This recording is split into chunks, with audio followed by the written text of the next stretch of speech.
Good morning. I'd like to bring this meeting of the Certification Advisory Committee to order on November 5th, 2025 at 9:03. Thank you. Member roll call. Mr. Duplanty? Thank you, Chair Peasley. Chair Peasley. Dr. Corporidge. Present virtually. Member Bitterman. Here. Member Horn. She not made it on yet. Dr. Janesh Patel. Member Lynn Slada. Here. Dr. Lighting. Here. Member Philpott, I think, is on the way. Member Sotomayor. Here. Member Thibault. Sorry, here. Okay. Member Thompson. Member Weber. Yes, I'm on Zoom. And Member Webke, Dr. Webke. Here. Chair Peasley, you have quorum. Thank you very much. Item number 1 is the Executive Director's report. Deputy Director Duplanty, do you have a report, please? Yeah, thank you, Chair Peasley. Just a reminder in today's meeting that if members could have cameras on and unmute for any voting items, that would be great. And then just an update that at the last meeting, you made a recommendation on the CTE rule. And so the board followed up in the meeting following that and opened that rule. And there's a public hearing scheduled for Tuesday, November 25th on that rule. And we expect to update the board in December. And then that hopefully will be on the January board meeting for rule closures. So that's just the update I have for today.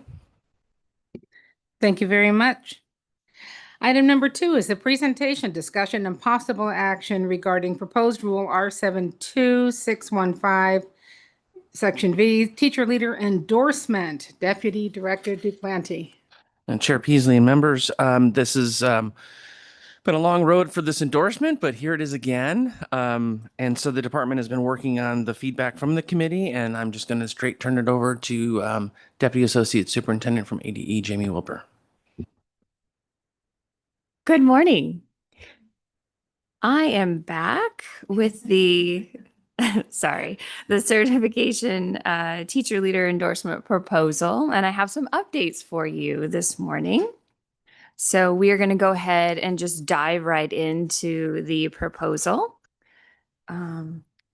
Next slide, please. Oh, you're right. Okay, got it. Thank you.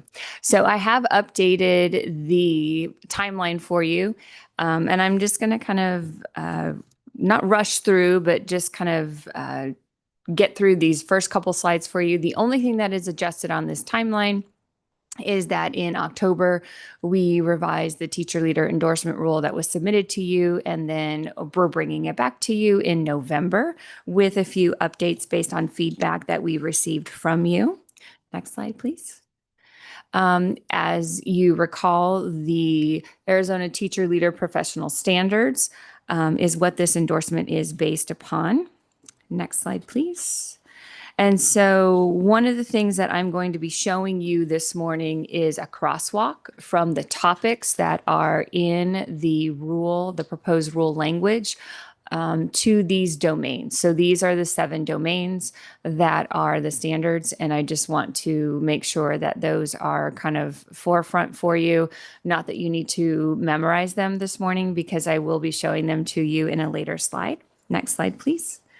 In October, one of the things that we chatted about, this was what we shared with you in October, is that we had lots of conversation centered around the 15 clock hours of practicum supervised by the college, university, or approved training provider. And on the next slide, what we've done is we have revised the piece that is down at the bottom. And so what we have down there, what we've brought to you this morning, is one of the following. The 15 clock hours of practicum or field experience supervised by the college, university, or approved training, or verification of 2 years of part-time or full-time experience in pre-K-12 school leadership position. So that is something that we took to heart. we went back and we kind of worked through that language and wanted to ensure that we were honoring what that request was, as well as making sure that that practicum was included, as well as those that have been serving in the field, ensuring that we have something in place for that. So that is where we have landed on that language there. And then on the next slide, we wanted to be able to show you the crosswalk here. And so this is the teacher leader endorsement training alignment with the standards. So on the left side, you'll see the domain, which are the teacher leader standards, as well as on the right side, the required teacher leader course or training that is being pulled out of the rule language. And so you'll see domain 1, 2, 3, and 4, and so on. And then what you'll see is we've crosswalked that for you so that you can see how the topics that the stakeholder group felt were important. Those are the 5 topics that are embedded in that rule, how they crosswalk with the standards. And you'll see as we not only look at this slide, but into the next one, there are some overlap there. You'll see collaboration and continuous improvement strategies are in domain 1, but they're also in domain 4. You'll see that professional learning, coaching principles, and constructive feedback are in domain 3, as well as in domain 4. And then on the next slide, please, you'll see on this one where we've got domain 5, 6, and 7. That data assessment, using data and assessments to drive school and district improvement, as well as the outreach with families and community, advocating for student learning in the profession, and how that crosswalks to the required course and training. Obviously, we would put data analysis and the use of current educational resources, research right there with data and assessment. And then you'll also see, again, collaboration and continuous improvement strategies in more than one spot, and then school culture, climate, and professionalism, again, in more than one spot there. So we wanted to make sure that we included that crosswalk for you, because I know that that was one of the questions that we did receive. And then on the next slide, you'll see in green here, one of the things that we have made just a slight technical update to is in the previous time that we brought this to you, we just had pre-K through grade 12, and we just needed to spell out pre-kindergarten through pre-K. Our fault on that one. So we just wanted to make sure that if we were going to do this before we sent anything through, that we did it correctly. And so we made that technical update there. Then using the abbreviation the rest of the way through the document. So that is why we caught that. So thank you, Maura, PS, for catching that. So we did make that update. So we wanted to make sure that we brought that back to you. On the next slide, looking here again, just that proposed rule as you have seen before, right? With the proposed rule over on the left-hand side, the 15 semester hours of education courses that align with our teacher leader professional standards, as we've just shown you. And then the rationale over on the right-hand side, again, as you have seen previously. Nothing new in this area, just those required courses that teach that the language and skills that align with our teacher leader professional standards. And then on the next slide, this is where we have made those additional updates. You'll see one of the following. We've added that pre-K in there, and then we've added the verification of at least 2 years of part-time or full-time experience in a pre-K school leadership position. So we wanted to ensure that we have that piece added in there. And then down at the bottom, we have the completion of accredited training or board-approved training from a professional education organization. And again, the rationale here is that that approved training may be offered at a lower cost than college coursework for teachers pursuing that endorsement. And then this again is that technical update. We want to clarify that accredited training or board approved training is required. And then the last time I presented to you in October, I shared with you the process of that RFI process for board approved training, what that would look like, similar to our literacy courses and other courses that get approved and then go through board approval and then listed on our website. And so accredited training is defined as the following, under our certification definitions, it's defined as training provided by an organization that has an accreditation from an association approved by the board. So we're just keeping everything in line with other certification rules. So we wanted to make sure that everything was aligned as things are in other endorsements. Okay. Next slide. Questions and discussions. There's been a request from staff to take the discussion, have the discussion take place after the motion, or are we going to do this discussion here? Chair Peasley, I think you can go, it's your discretion. If you want to have a general discussion, or if the committee feels like there should be just a motion on the table and it gets a second and then there can be additional discussion. Either way is okay. Okay, thank you. Then I'd like to go ahead and continue as this committee has done for a little while now, and just have a discussion. Does anybody have any questions for Director Wilbur, Superintendent Wilbur, Associate Superintendent Wilbur? It's fine, Chair Peasley. I'll answer to anything that you call me at this point. It's good. Chair Peasley, Oh, go ahead.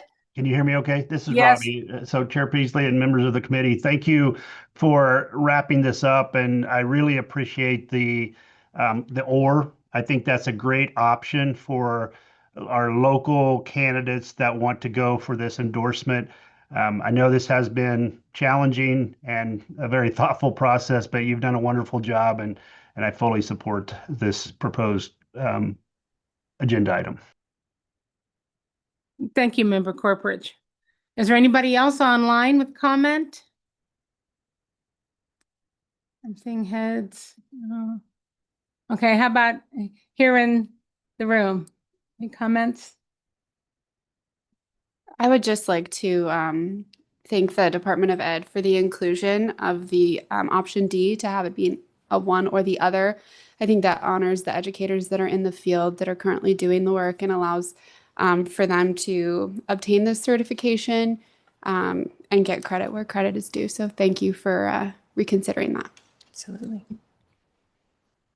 I want to thank the Department of Ed and staff, State Board of Education staff as well, for their work on this. This has been a long time coming, but I feel really good about this, the strength of this endorsement and the meaning that it's going to have for the field in the years to come. So at this point, then, if there's no any other discussion, then do I have a motion to recommend the proposed board rule R72615V, teacher leader endorsement, grades pre-K through 12? So moved. So I moved. Sorry. So moved by Member Janice Pennell. Member Horn, do you have? No, I was just going to second the motion. Second the motion by Member Horn. Thank you very much. Is there any other further discussion? Okay, all those in favor signify by saying aye. Aye. Aye. Aye. Aye.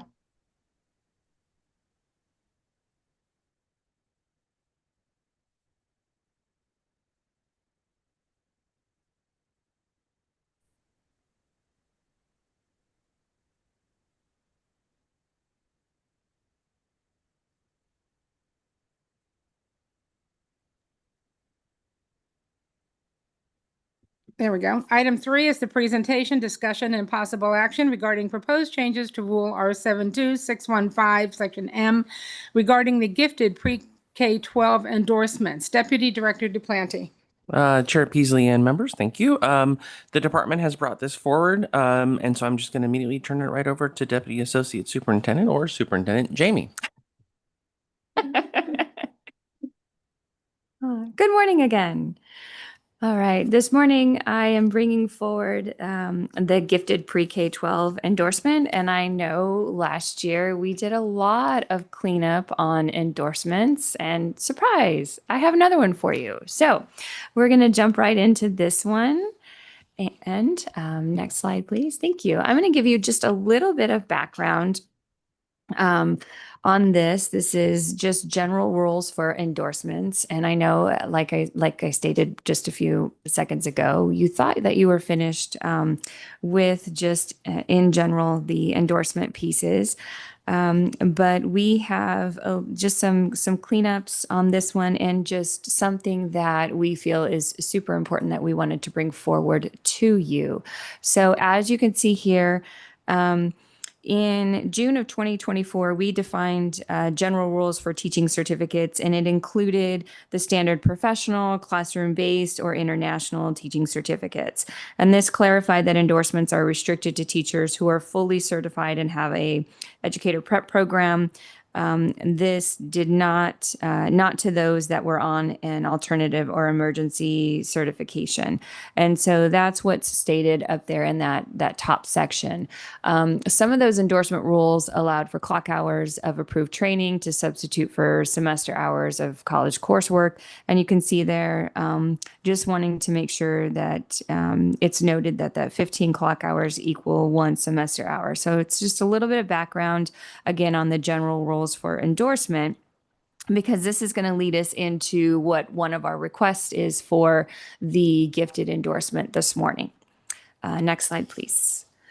So background on the gifted endorsement, the pre-K-12 endorsement, is it currently authorizes the holder to teach gifted students within the grade range or subject area of that certificate.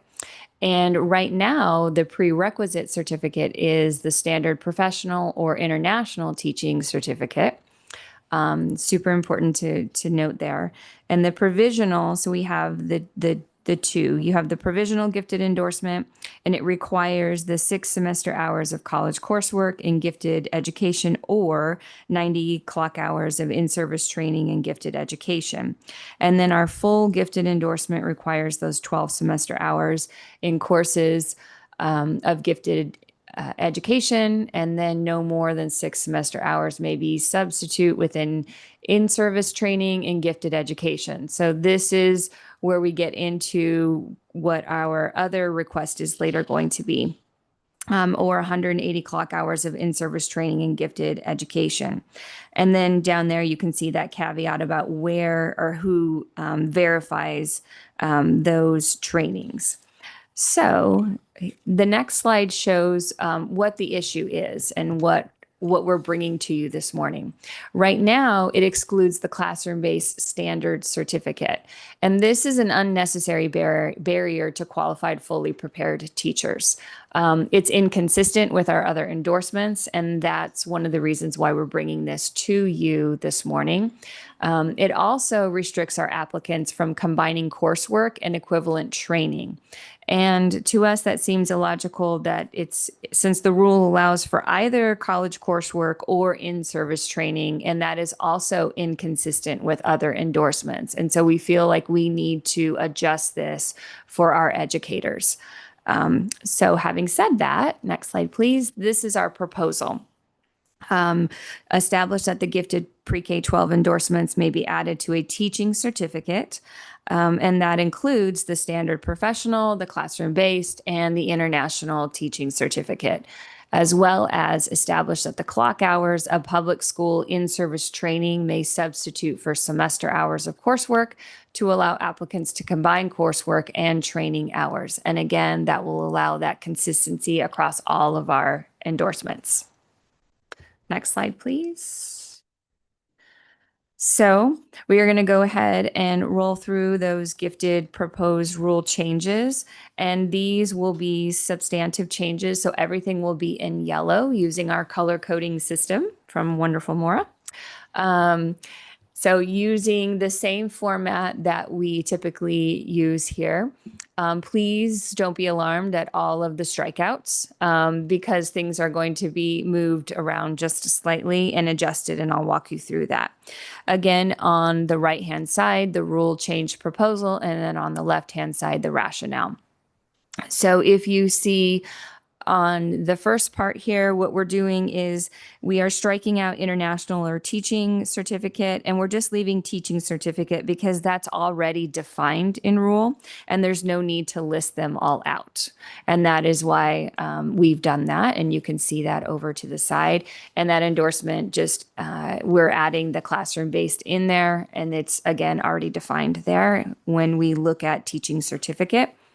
And then on letter B, where it says one of the following, what we're looking here is we want to change it from the 2 options of the 6 semester hours of courses in gifted education.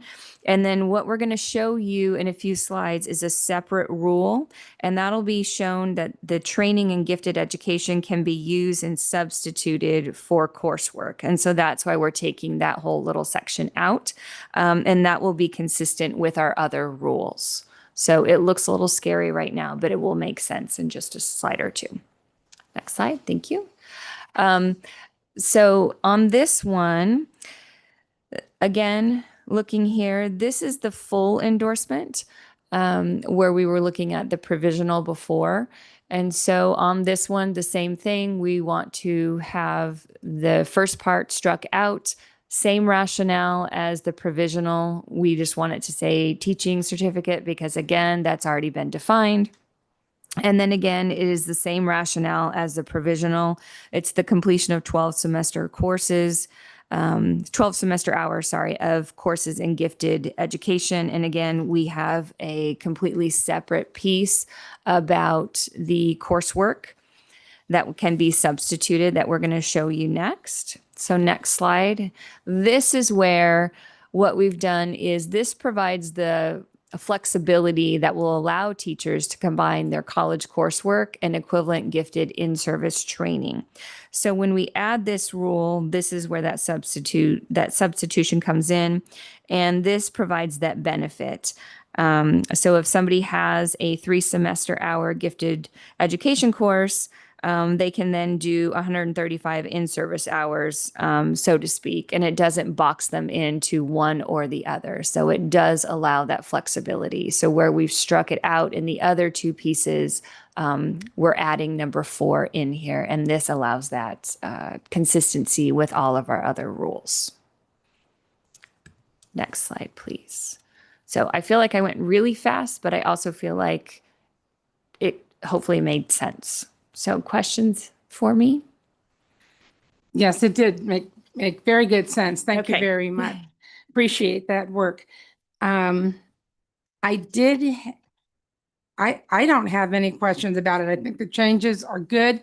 They're logical. The allowing the teachers to mix in-service professional development with EPP coursework is, I think, an important change that needed to be made, especially as people accumulate training and knowledge over the course of their career in those years that they become interested and have opportunities to work with gifted students. Is there any other discussion? Anyone online? Do you like this idea? Okay. All right. Okay. All right, good. I didn't see happy faces either. I wanted to, looking for that feedback. Okay, then I will. Is there a motion to recommend the proposed changes to Board Rule R72615M regarding the gifted endorsements? So moved. So Kathy moved Whitby. by Member Yeah. Webke. Is there a second? I'll second. Let's pick. Seconded by Member Corporate.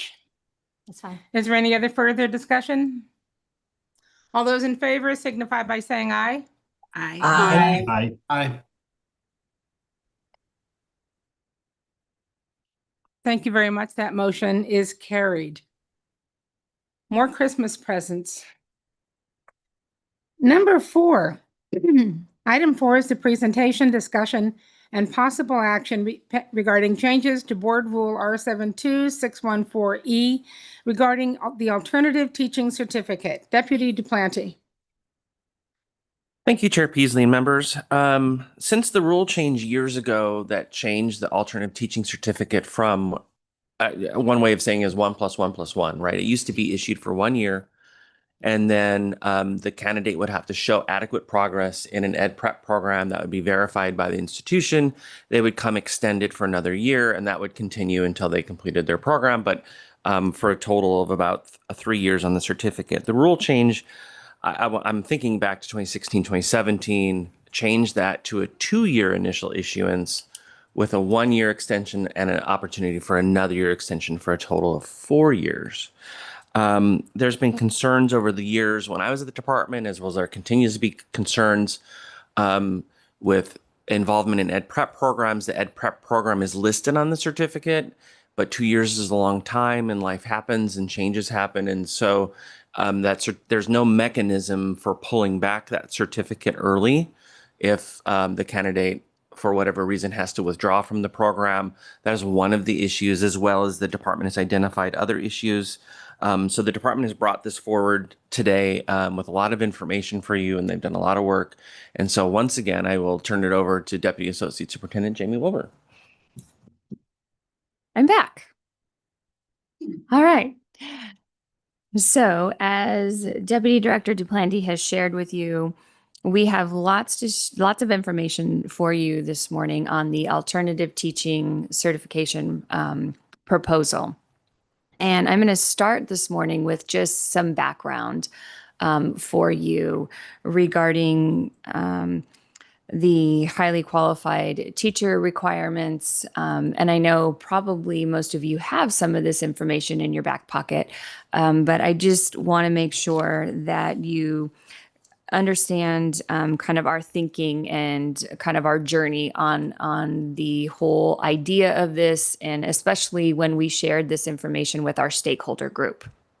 So some of these slides are the slides that we did share with our stakeholder group as well, and this was one of them. And so we started with just that the Every Student Succeeds Act was signed into law in December 2015, and it repealed that highly qualified, where we moved to the appropriately certified pieces from there. So teachers must, be appropriately certified according to our state guidelines, and the alternative teaching certificates meet those appropriately certified requirements.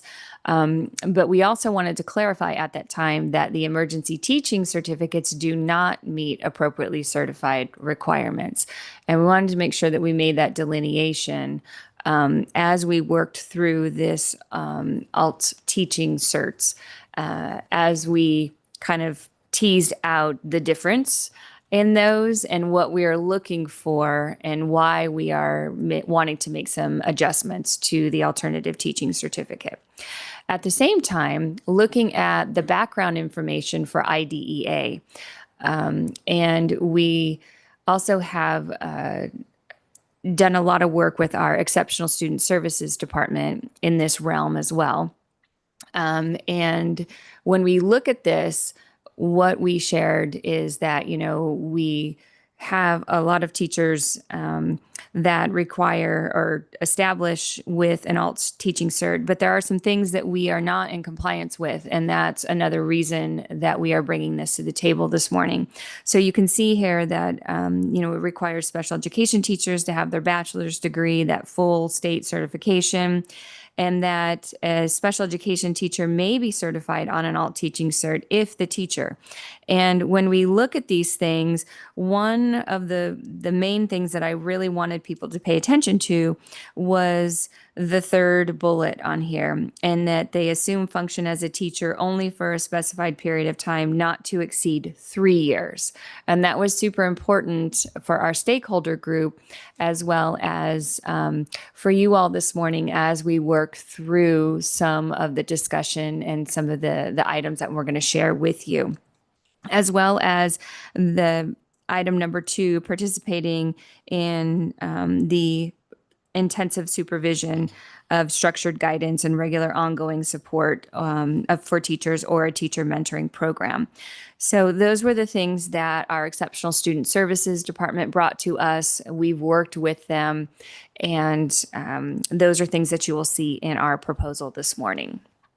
Moving on to the next piece, current background for the alternative teaching certificate. It authorizes the holder to teach while enrolled in a board-approved educator prep program. It's issued for 2 years, and it may be extended yearly for no more than 2 consecutive years, 4 years total.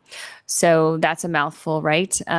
But we also wanted you to realize when, and I know that Deputy Director Duplanty also shared this with you, but we also shared this with our stakeholders, that prior to August 2017, the certificate could be issued for 1 year and was extended no more than 2 consecutive years for that 3 years total.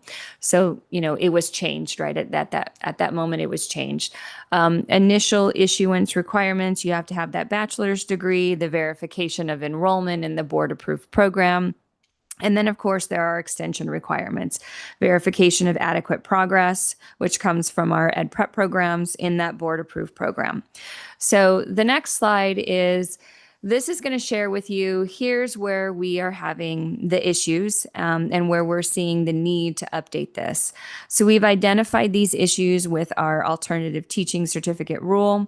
That 4-year time frame that currently exists, it conflicts with IDEA requirements, and it limits special education teachers to 3 years.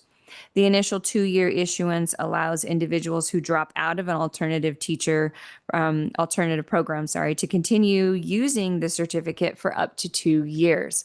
And that is something that we've seen. We've got several that have dropped, and we don't necessarily know that they've dropped. And they're supposed to be in a program, but they're still teaching on that certificate.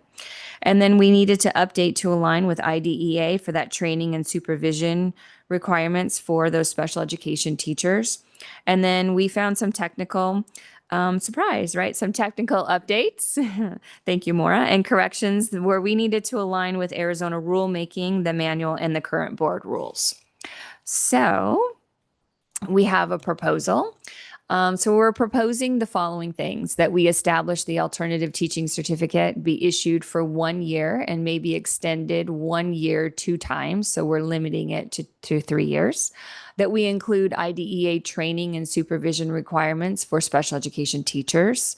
That we are providing clarification on the time frame in which the department may extend the certificate, and that we obviously make those technical updates and cleanups that need to be updated.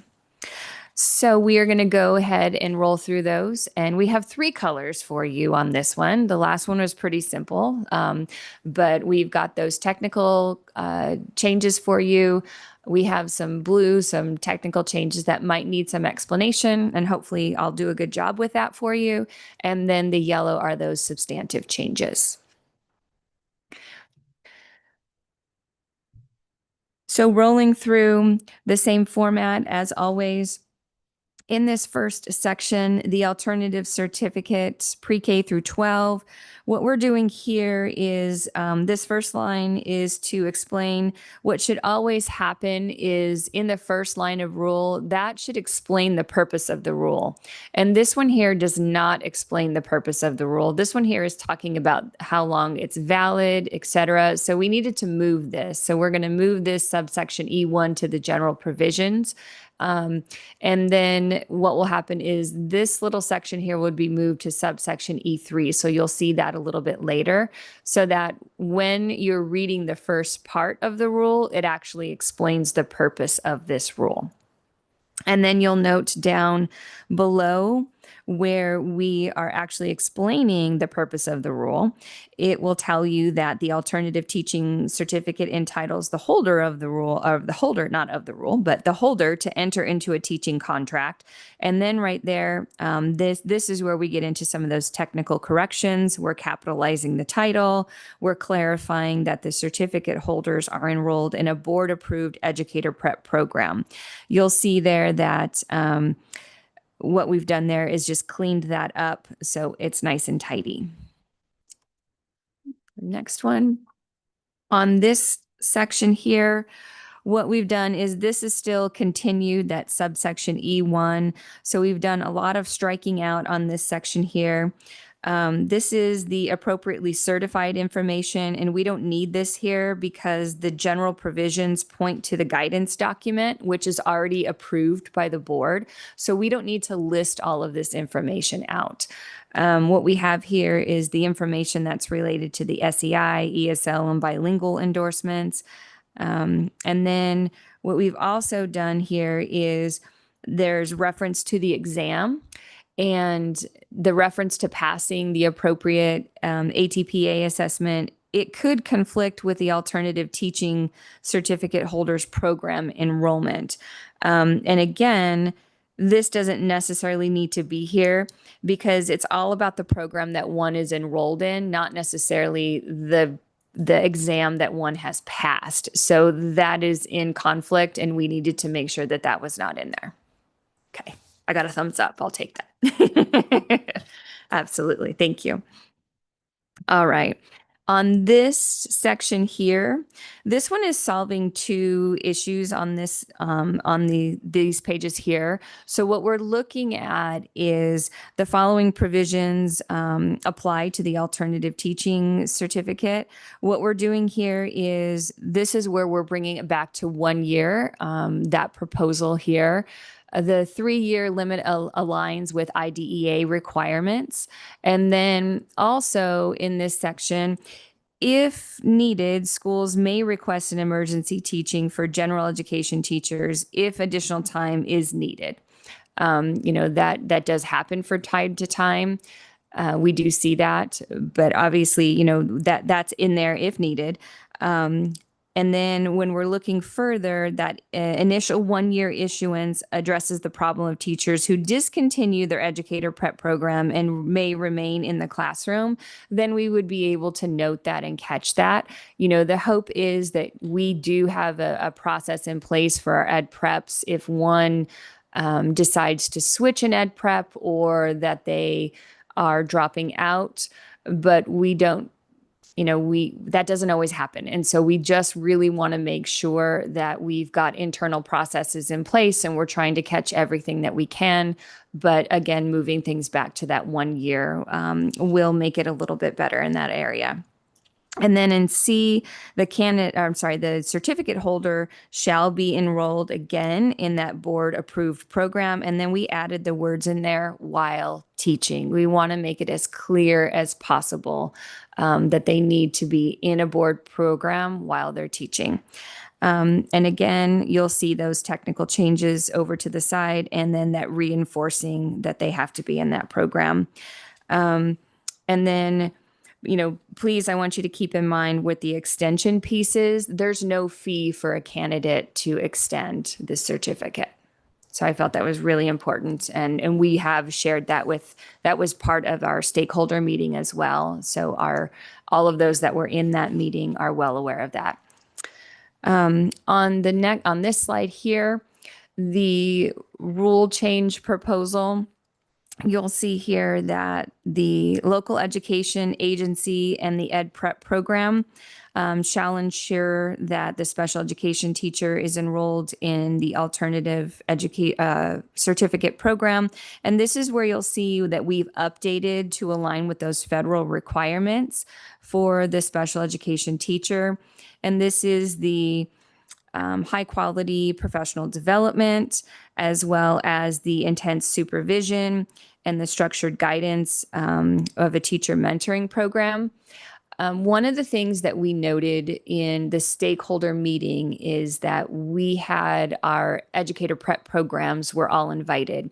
And while this is on the certification side of the house, they're also educator prep program. So it was very hard for them to not have their EPP hat on. So they really wanted to go into EPP mode about what does this look like, sound like, feel like, but this was just the cert side of the house.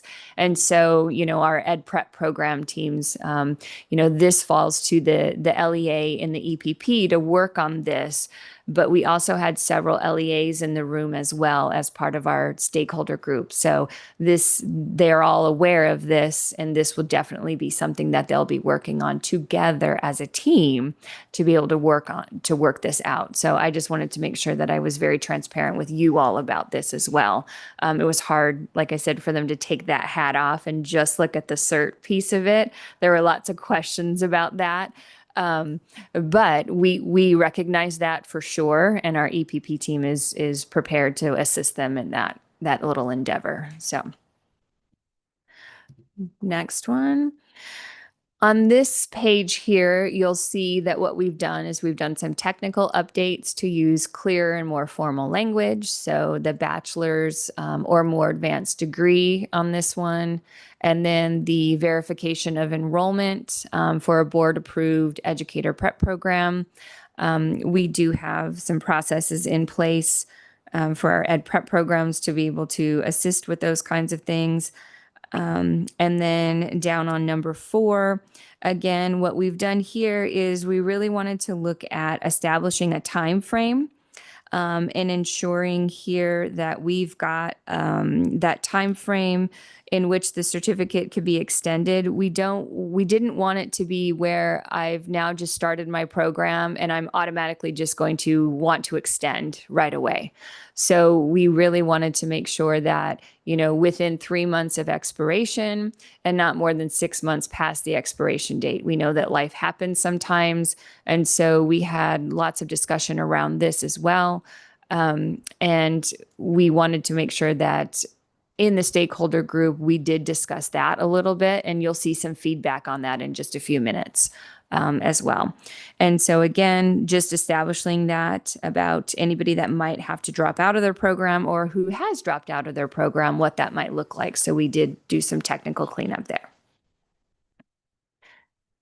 In this particular one, again, we've made technical changes to clarify on this page. You can see we've capitalized alternative teaching, successful completion of a board approved.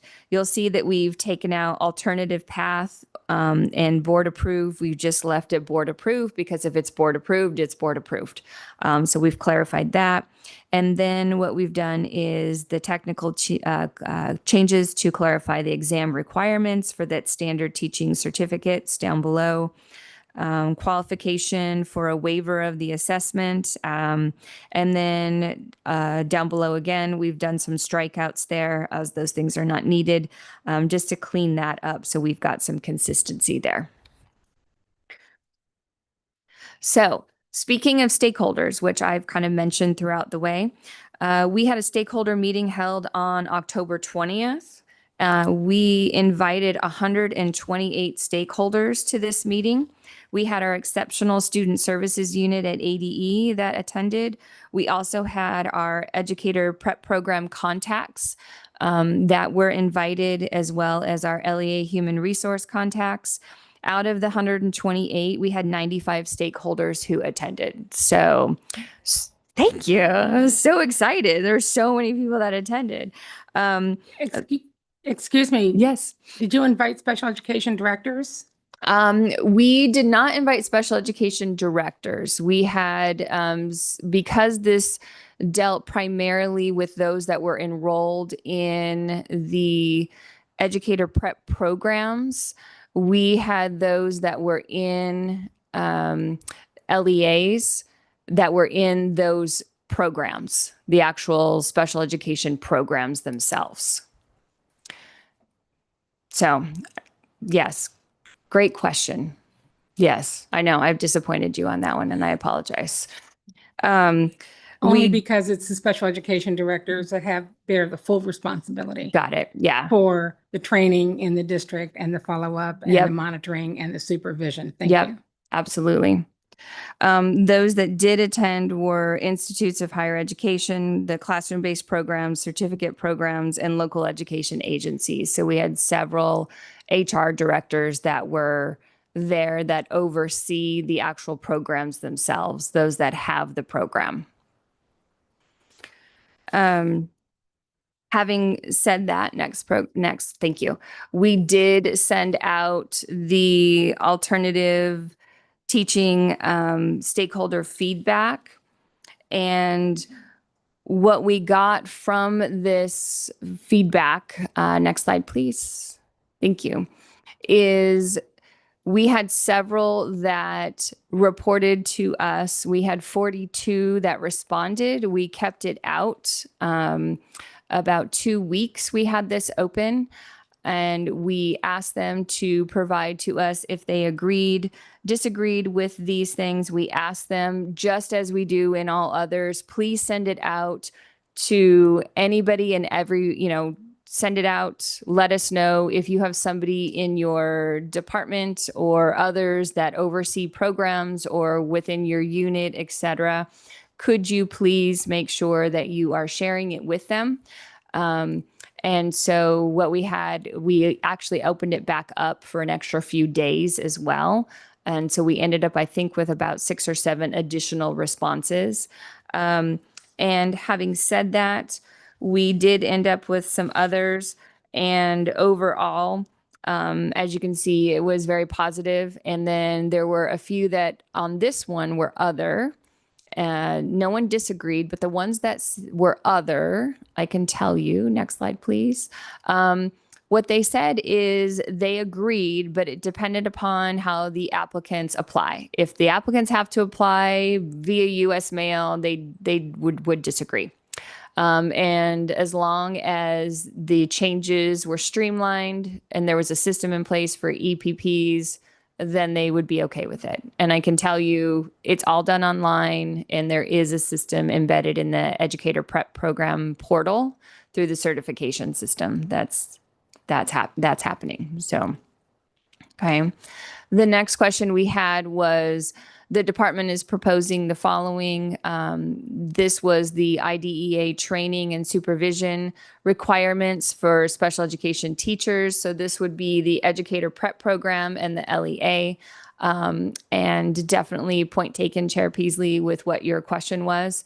And so in having said that, with those that are in charge of the Educator Prep Program that deal primarily with those that are in charge of the program at whether it is classroom-based or wherever it is at the actual LEA itself, they would need to work together on this. And then the questions that we had on this, keep it flexible on how the LEA and EPP would meet the requirements. There was a lot of hang up on what it looked like before.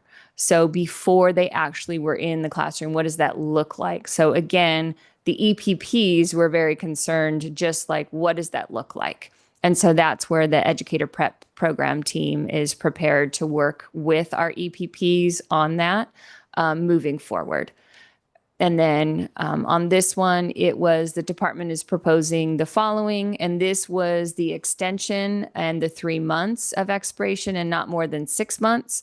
38 people agreed and 4 people disagreed. And on this one, it was very hard to tease out those disagrees because they didn't really say in general, like just the disagrees. So I gave you lots of feedback here, just all the way through. So you'll be able to tell which one is which. But what I've done is I've given you lots of just general feedback. And then you can kind of see there's 2 slides of feedback for you from everybody that participated, from aligning to the language to bringing it back as needed. To the next slide, which is someone is opposing. They're saying that on this one, that the extensions no more than 6 months after, they're thinking it's too long. But then at the same time, someone thinks that you should make the timelines even shorter. So I just wanted you to kind of get a flavor for the kinds of feedback that we got. And then some people just gave no additional feedback at all. They just said agree all the way through, and then there was no additional at all.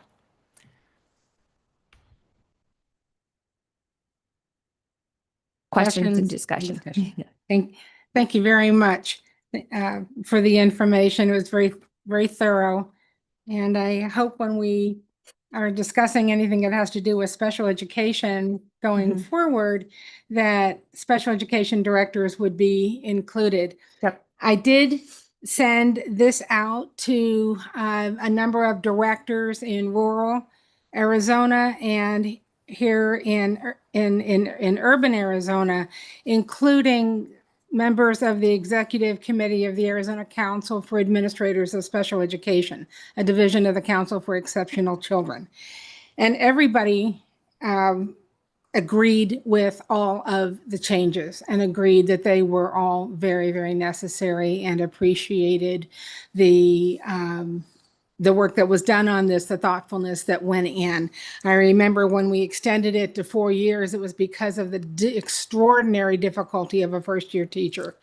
And then the even more extraordinary for somebody on an teaching certificate who's never taught before and having to be in school. But this was a great trial, it was a great experiment, and it's time to go back to the way we had it at the beginning, and that was, and the directors had all agreed on that.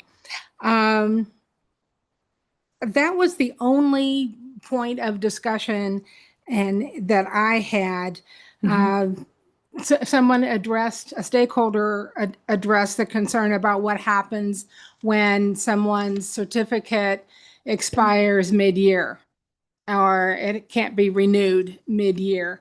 Well, that's just the same as when a general ed teacher doesn't complete their professional development and they lose their certificate is no longer valid and they just go out of the classroom and the district figures that one out. So that was, I'm glad to see that that was addressed by the stakeholder group. That's important for those HR folks to bring that up and address it. So does anybody else have any other questions? Okay, we'll do Member Philpott and then Member Janice Purnell. Thank you, Chair Peasley. My question is, how many currently hold this certificate?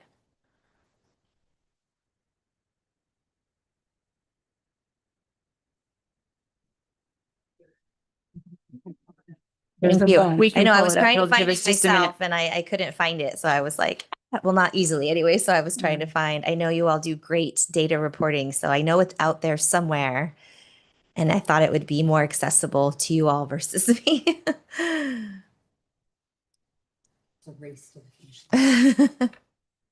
Okay, so while they're looking for that, do you have another question?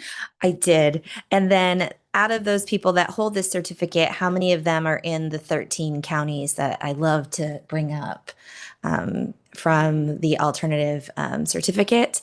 And then my third question is, what's the most common bachelor degree that these alternative certificate holders have that's submitted? So those were my 3 questions. I don't know that I would have that information for you. Okay. On their actual degrees. But they're pulling up. I was just curious now. if it was like mathematics or English, like if there was a common bachelor's degree that most people are seeking to get an alternative teaching kind of credential layered with their current bachelor degree, just to see if there was a trend. So every year, we update our certification dashboard. And so we're coming upon where we will be updating for 2025. So I can tell you that initial early childhood as of our 2024 numbers, because we're working on updating for 2025 right now, we had 4 early childhood. We had 4, I'm a liar. Let me take that back. 85 alt elementary K-8. We had 472 other. We had 112 alt secondary 612. We had 3, it looks like, alt teaching early childhood, special education, birth grade through 3. And then we had mild moderate. We had 333. And so we'll be updating that dashboard. My operations manager is working on that right now. So that should be updated in the next couple of weeks for 2025. So 472, like the greatest number was just other, like just other specialization. Okay.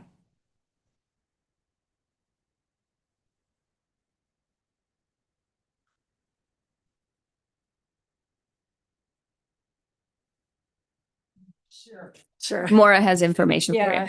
you. Yay. So where you see the alternative teaching certificate with no area, that just means they have not passed the subject knowledge exam and requested that the certificate show the certification area. So I think what you should look at is just all of these alternative teaching certificates. Luis could go in, and we do have other data that could say what they're teaching, but that would be like a more technical custom data set we'd have to request. Okay. Thank you. Okay, thank you. Member Janice Pennell?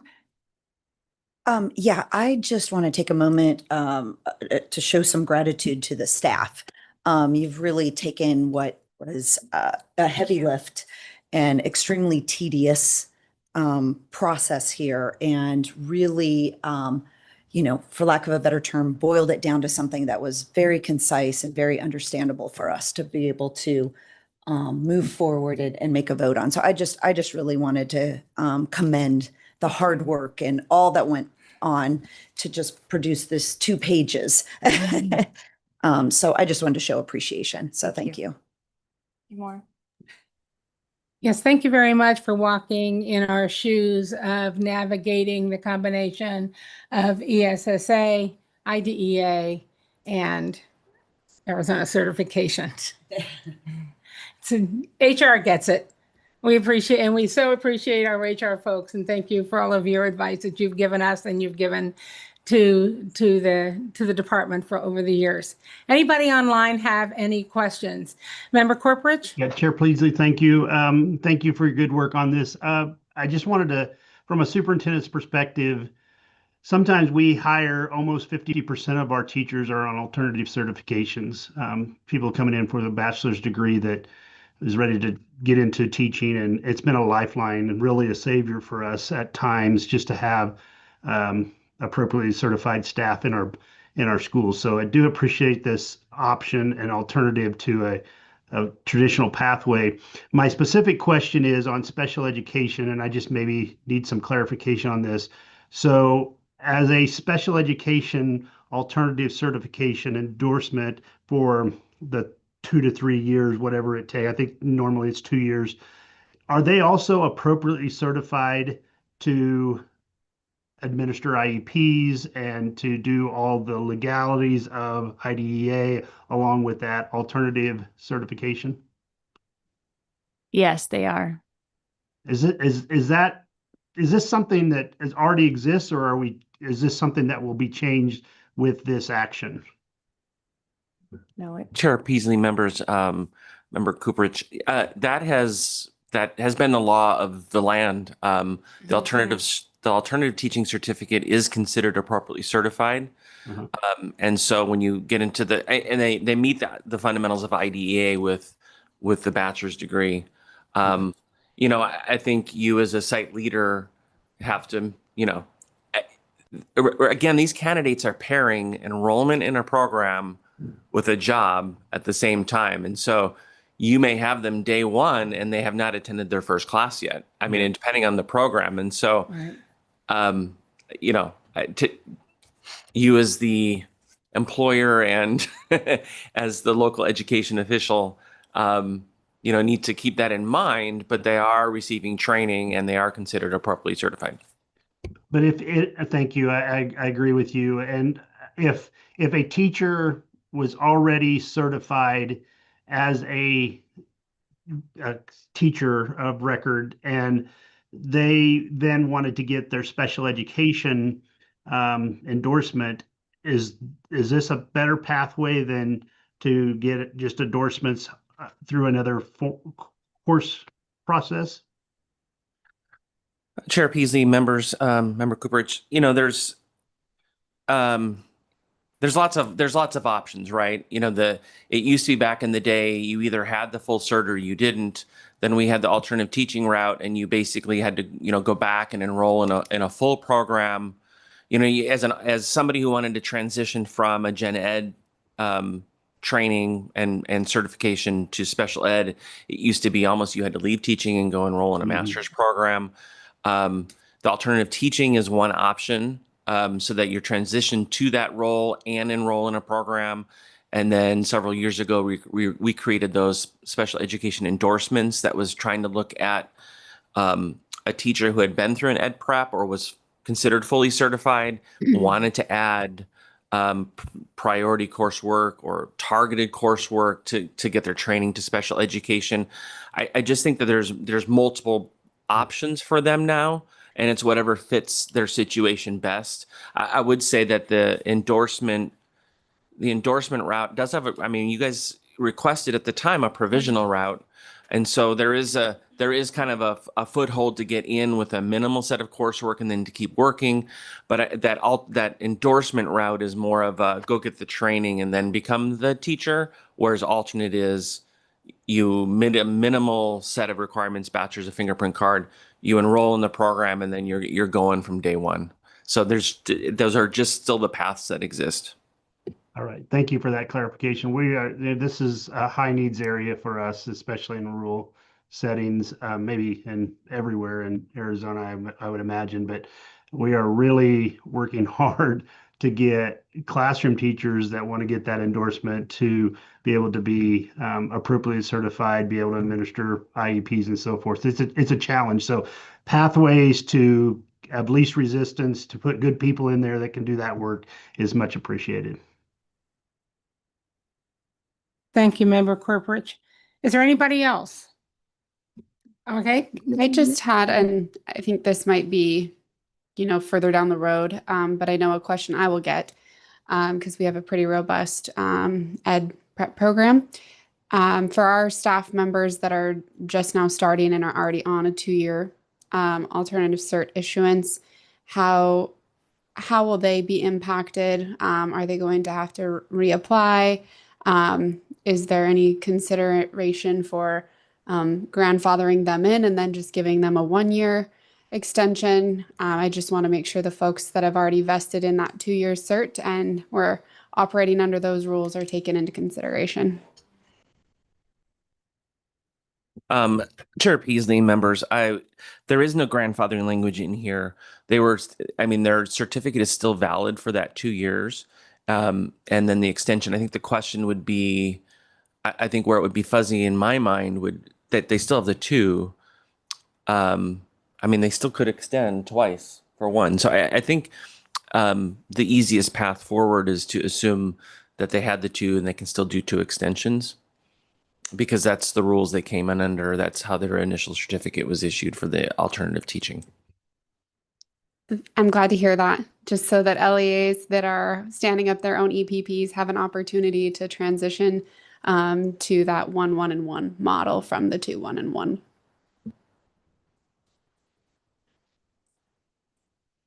Of course, then that's going to put them out of compliance with IDEA, and that is something else that the districts are going to need help, perhaps with monitoring and tracking, because they would no longer be able to sign as a special education teacher. That would be mindful of that.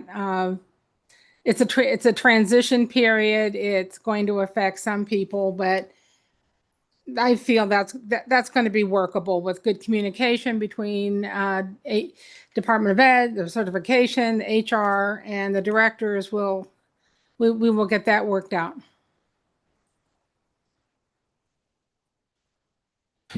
Chair Peasley and members, and maybe the department could provide this to you post, depending on how you move today.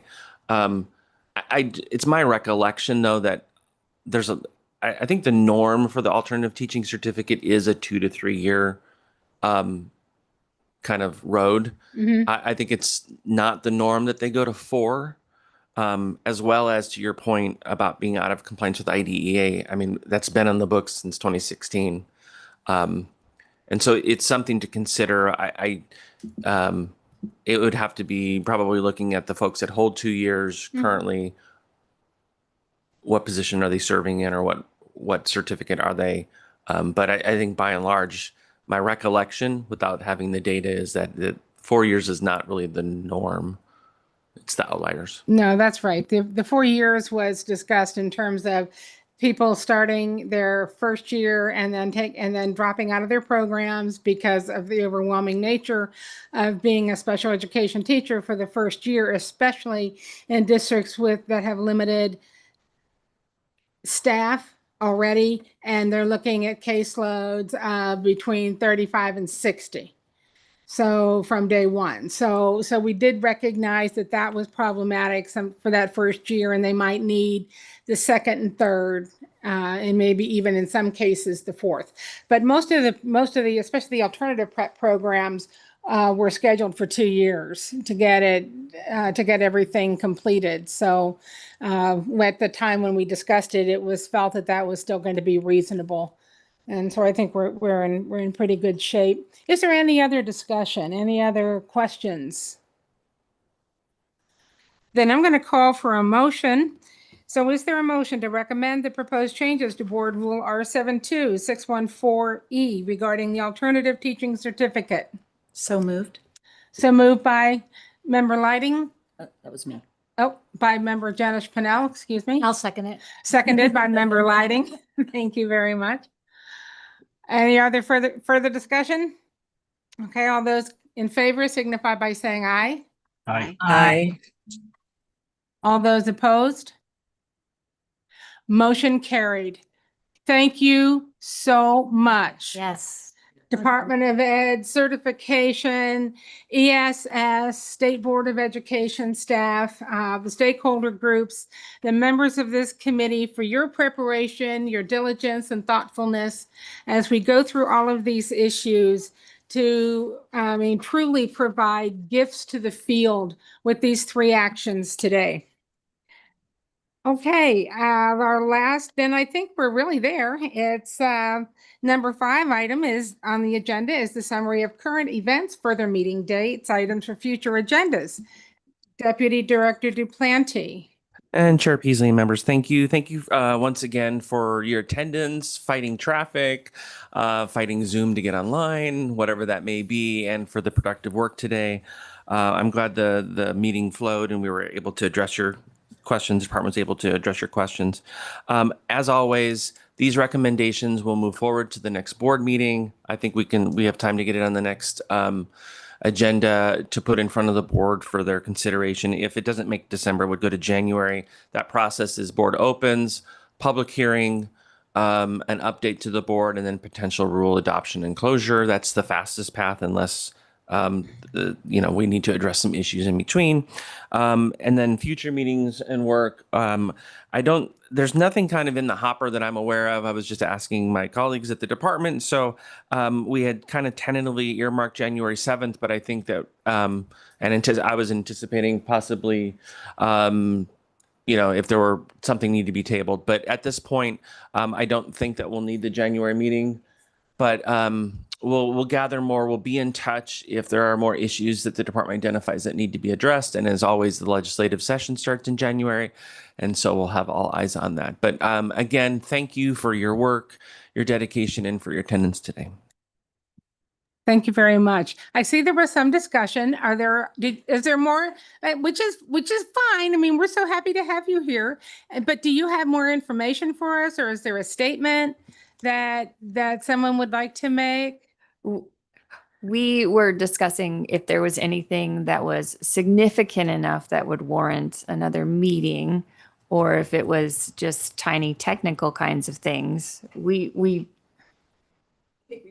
wanting to we're going to catch up with everything. Yeah, we're going to do some catch up with some things there. So I don't think there's anything on that is warranted right away in January for sure. We'll go back and double check some things. We have some ideas on things, but I don't necessarily know that it's anything that has to happen right away. So we'll bother the guy sitting over to my right if there is anything, but at this time, these were kind of the big ones that we were looking at right now. So, but thank you so much for everything today. The holidays have come early, so I appreciate you. All righty. Thank you so much. We appreciate you too. Then this meeting of the Certification Advisory Committee is adjourned at 10:12 a.m. Thank you so much. Thank you, everyone.